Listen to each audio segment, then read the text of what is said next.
ដើម្បីរស់រានមានជីវិតនិងដើម្បីទទួលបាននៅកេរ្តិ៍ឈ្មោះឥទ្ធិពលមុខមាត់នៅលើឆាកអន្តរជាតិបាទប្រទេសមួយតែងប្រាថ្នាចង់បានអំណាចបាទហើយអំណាចហ្នឹងមានជាពីរប្រភេទបាទហើយវិធីសាស្ត្រក្នុងការទទួលបានអំណាចហ្នឹងក៏មានពីរដែរបាទមកថ្ងៃនេះខ្ញុំនឹងនិយាយអំពីប្រភេទនៃអំណាចហើយនឹងទ្រឹស្ដីពីរដែលបញ្យល់ហើយនឹងអំពីអំណាចហ្នឹងបាទមកហើយប្រទេសកម្ពុជារបស់យើងក៏អនុវត្តតាមវិធីទ្រឹស្ដីហ្នឹងដែរគេថាដែរមកលើជាមួយបងប្អូនបាទអំណាចចែកជាពីរគឺអំណាចរឹងនិងអំណាចទន់អំណាចរឹងគឺសំដៅទៅលើថាអំណាចខាងផ្នែកយោធានិងអំណាចផ្នែកសេដ្ឋកិច្ច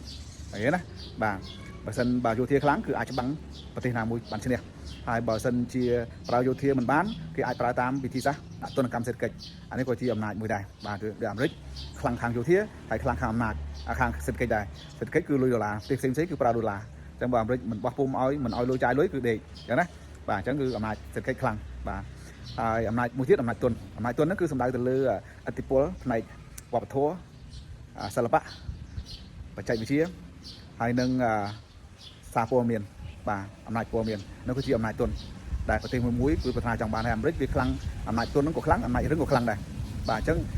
បាទអាមេរិកជួយប្រទេសគេផ្សេងខាងវិស័យអប់រំខាងសុខាភិបាលជួយប្រទេសណាផ្សេងហ្នឹងទាំងប្រទេសផ្សេងគឺចាប់ផ្ដើមដឹងគុណអាមេរិកអញ្ចឹងក៏គ្រប់គ្រងអាមេរិកនៅលើឆាកអន្តរជាតិអញ្ចឹងបាទហើយប្រទេសមួយប្រាថ្នាចង់បានហ្នឹង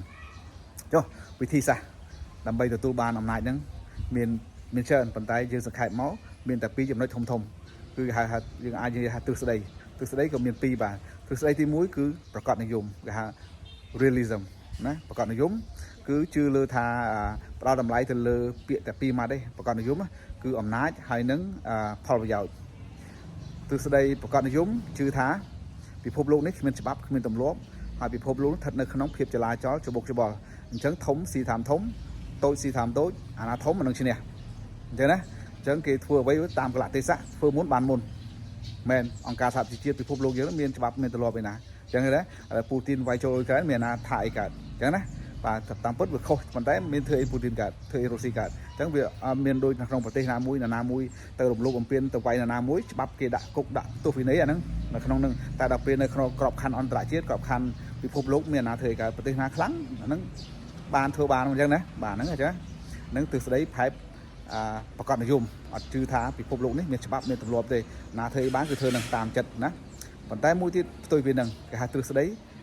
គុណធម៌និយមជឿទៅលើសិលធម៌ទៅលើភាពសុចរិតគេថាមនុស្សកើតមកទោះបីគេមិនបានរៀនបានសូត្រប៉ុន្តែមនុស្សវាដឹងខុសដឹងត្រូវវាមានបេះដូងមានមនោចេតនាមិនអាចចេះវាមិនដូចសត្វគិតតែផលប្រយោជន៍ដល់អត់គិតសិលធម៌បានទេមនុស្សវាមានបេះដូងវាដឹងខុសដឹងត្រូវធ្វើឲ្យមួយបាទទោះបីច្បាប់មិនមាននៅជាតិនេះក៏ថ្ងៃក្រោយទៅមុខក៏ជឿថាមានបាបមានបុណ្យនេះហើយទ្រឹស្ដីគុណធម៌និយមគេជឿអញ្ចឹងអ្នកឯងគេជឿថាគុណធម៌និយមទ្រឹស្ដីគុណធម៌និយមជឿថាពិភពលោកនេះទោះបីមិនមានវាមានច្បាប់មានទម្លាប់វាមានអង្គការសហជាតិមានអីចឹងណាបាទហើយវាមានជាច្បាប់ពិភពលោកចឹងច្បាប់ធម៌ច្បាប់អាដែរទោះបីអ្នកឯងធ្វើជាតិនេះធ្វើខុសប៉ុន្តែទឹកជាតិក្រោយក៏មានទណ្ឌកម្មមានបាបមានបុណ្យចឹងហ្នឹងគេជឿចឹងឲ្យប្រយ័ត្នបាទហ្នឹងហើយទ្រឹស្ដីគុណធម៌និយមគេជឿអញ្ចឹងហើយឥឡូវយើងមើលបងបាទត្រឡប់មកវិញប្រទេសណាមួយចង់បានអំណាចរឹងតើគេប្រើវិធីអីគេបងប្អូនប្រើទ្រឹស្ដីមួយណាទ្រឹស្ដីប្រកបនិយមឬក៏គុណធម៌និយមបើយើងចង់បានអំណាចរឹងខាងយោធាខាងសេដ្ឋកិច្ចបាទគឺត្រូវប្រើវិធីសាស្ត្របែបអីគេ